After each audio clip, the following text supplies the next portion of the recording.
दोस्तों बहुत बहुत स्वागत करता हूं आप सभी का। सुप्रीम कोर्ट में एसआईआर की लगातार सुनवाई चल रही है। विपक्ष की तरफ से दलीलें पेश कर रहे हैं दो दिग्गज वकील अभिषेक मनु सिंघवी और प्रशांत भूषण। आज प्रशांत भूषण ने सुप्रीम कोर्ट में ऐसा तर्क दिया, ऐसी दलीलें दी कि नए सीजेआई को रास नहीं आया। प्रशांत भूषण की बात नए सीजेआई को इतनी बुरी लगी कि उन्हें बीच में ही टोक दिया। वहीं अभिषेक मनु सिंघवी भी नए सीजेआई से भिड़ गए। आज एसआईआर के मुद्दे को लेकर क्या तर्क दिए गए, क्या दलीलें दी गई और इस पूरे मुद्दे पर आज सुप्रीम कोर्ट के सीजेआई सूर्यकांत ने क्या कुछ टिप्पणी की है। दोस्तों आज हम इस पर विस्तार से बात करेंगे क्योंकि एसआईआर का मुद्दा बहुत बड़ा मुद्दा है। कहा जा रहा है कि जो एसआईआर है वो सत्ताधारी पार्टी के जीतने का एक हथियार बन गया है और इस हथियार में भार देने का काम कर रहा है हमारा चुनाव आयोग। चुनाव आयोग को भी नोटिस जारी किया गया है सुप्रीम कोर्ट की तरफ से।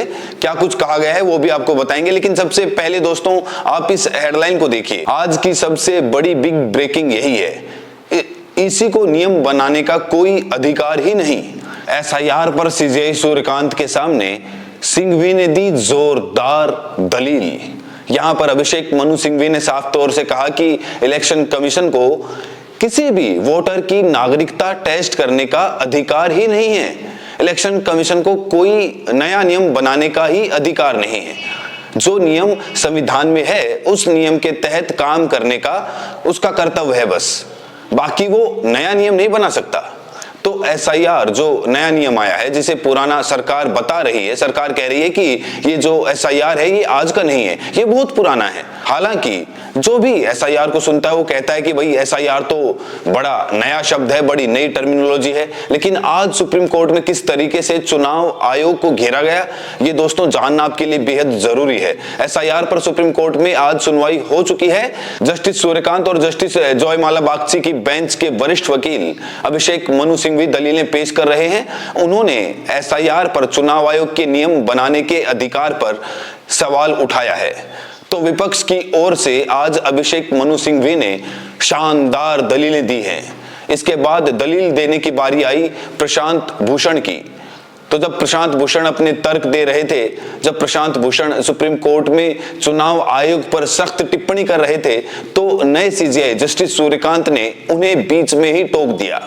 तो सबसे पहले आपको बता दें कि आखिर प्रशांत भूषण ने कहा क्या है। आज सुप्रीम कोर्ट में उस समय हलचल बढ़ गई जब वरिष्ठ वकील प्रशांत भूषण ने चुनाव आयोग पर तीखी टिप्पणी करते हुए कहा कि आज देश में बड़ी संख्या में लोग चुनाव आयोग को एक निरंकुश के रूप में देख रहे हैं। और भूषण की इस टिप्पणी पर तुरंत मुख्य न्यायाधीश सीजेआई सूर्यकांत ने हस्तक्षेप किया और उन्हें संयम बरतने को कहा। बड़ा सवाल यह है कि प्रशांत भूषण ने ऐसी कौन सी बात कह दी कि नए सीजेआई साहब को बुरा लग गया। प्रशांत भूषण यही तो कहने की कोशिश कर रहे हैं कि जो चुनाव आयोग है निरंकुश बना हुआ है, किसी की बात नहीं सुन रहा है, सिर्फ सरकार की ही बात सुन रहा है, विपक्ष के किसी सवाल का जवाब नहीं दे रहा है। तो फिर इसमें संयम बरतने की कौन सी बात आ गई?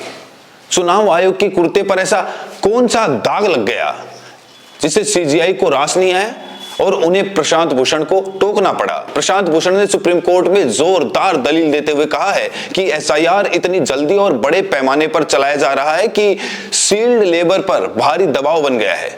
उन्होंने दावा किया है कि 30 बीएलओ ने आत्महत्या की। बीएलओज को हर घर पहुंचना पड़ रहा है। माइग्रेंट वर्कर्स का नाम हट सकता है, कोई पारदर्शिता नहीं है, डेटा सार्वजनिक नहीं किया जा रहा है। तो आज चुनाव आयोग की धज्जियां किस तरीके से उड़ाई है प्रशांत भूषण ने, ये इनके तर्कों से आप लोग बखूबी समझ सकते हैं। तो आज सुप्रीम कोर्ट में सुनवाई के दौरान एसआईआर की वैधता और पारदर्शिता पर कई गंभीर सवाल खड़े किए गए। लेकिन जब चुनाव आयोग पर सवाल खड़े किए गए, एसआईआर पर सवाल खड़े किए गए, तो फिर नए सीजेआई ने किस तरीके से रिएक्ट किया दोस्तों ये भी आपको जानना बेहद जरूरी है। आज जब प्रशांत भूषण ने, अभिषेक मनु सिंघवी ने चुनाव आयोग की कार्यशैली पर सवाल खड़े किए, तो फिर नए सीजेआई ने दोनों वकीलों को टोका। ना सिर्फ टोका बल्कि ये भी कहा कि अपनी बात तक ही सीमित रहें। सूर्यकांत ने सख्त लेकिन संतुलित तर्ज में कहा, कृपया ऐसी व्यापक टिप्पणियां ना करें, कृपया अपनी बात तक ही सीमित रखें। कोर्ट का यह रुख साफ संकेत देता है कि सुनवाई केवल कानूनी दायरे और याचिकाओं में दर्ज तथ्यों तक सीमित रहेंगी, ना कि संस्थाओं के सामान्य आकलन। यही वजह है कि आज की सुनवाई कई मायनों में महत्वपूर्ण रही, क्योंकि इसने एसआईआर विवाद पर न्यायपालिका का प्रारंभिक झुकाव भी संकेतों में दिखाया है। तो यहां पर तमाम रिपोर्ट्स में कहा जा रहा है कि जो न्यायपालिका है वो भी कहीं ना कहीं उसका भी एसआईआर की तरफ झुकाव नजर आ रहा है। इतना ही नहीं, आज नए सीजीआई ने तो यहां तक कहा कि सरकारी मशीनरी में कोई समस्या नहीं है, एसआईआर से सिर्फ राजनीतिक दलों को ही समस्या है। सोचिए दोस्तों, कितनी बड़ी टिप्पणी है ये नई सीजीआई की। तो यहाँ पर नए सीजीआई कह रहे हैं कि जो मशीनरी काम कर रही है उसमें कोई समस्या नहीं है, सिर्फ दलों की समस्या है। तो क्या उनकी समस्याओं पर गौर ना किया जाए? यही बात तो चुनाव आयोग भी कह रहा है। चुनाव आयोग तो यही कह रहा है जो सुप्रीम कोर्ट के नए सीजीआई कह रहे हैं। चुनाव आयोग साफ तौर से कह रहा है कि मशीनरी में कोई दिक्कत नहीं है, ये तो सिर्फ दलों को परेशानी है। तो इसमें नया क्या है? बहुत सारे लोग सुप्रीम कोर्ट के नए सीजीआई की टिप्पणी पर हैरानी जता रहे हैं। प्रशांत भूषण शानदार दलीलें देते हैं तो उस पर नए सीजीआई कहते हैं कि आप अपनी बात सीमित रखें। हालांकि सुप्रीम कोर्ट के सीजीआई को पूरा अधिकार है, वो जो चाहे टिप्पणी करें, जो चाहे वो सवाल पूछें, जो चाहे आदेश निर्देश दें। देखिए दोस्तों, इस पूरे मामले की सुनवाई अब 4 दिसंबर को होगी। बड़ा सवाल यह है कि 4 दिसंबर को अब क्या क्या हो सकता है।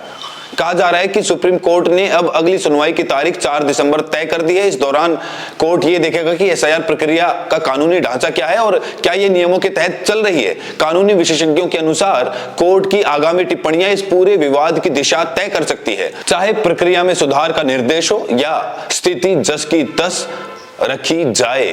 तो यहां पर कहा जा रहा है कि एसआईआर रद्द हो, ऐसा बहुत मुश्किल लग रहा है कि कोर्ट एसआईआर को रद्द कर दे, ऐसा बहुत मुश्किल है। हाँ, कोर्ट अगर इसमें फैसला सुनाएगा तो यही कि इसकी जो डेट है आगे बढ़ा दी जाए।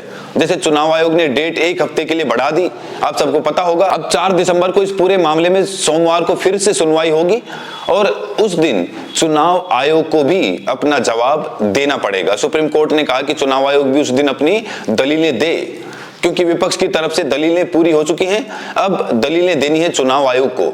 चुनाव आयोग की दलीलें सुनेगा सुप्रीम कोर्ट, उसके बाद ही अंतिम निर्णय एसआईआर पर आएगा। और कहा जा रहा है कि ये जो निर्णय है 9 दिसंबर तक आ सकता है। बहरहाल एसआईआर पर आज की सुनवाई कई मायनों में बहुत महत्वपूर्ण रही। आज जिस तरीके से दलीलें पेश की गई, नए सीजीआई ने वरिष्ठ वकीलों को जिस तरीके से टोका, लोग इस पर हैरानी जता रहे हैं। बहरहाल दोस्तों, इस वीडियो में इतना ही। एसआईआर पर आप क्या उम्मीद करते हैं सुप्रीम कोर्ट से? नए सीजीआई से आपको कितनी उम्मीदें हैं? राय जरूर दें। बहुत बहुत शुक्रिया।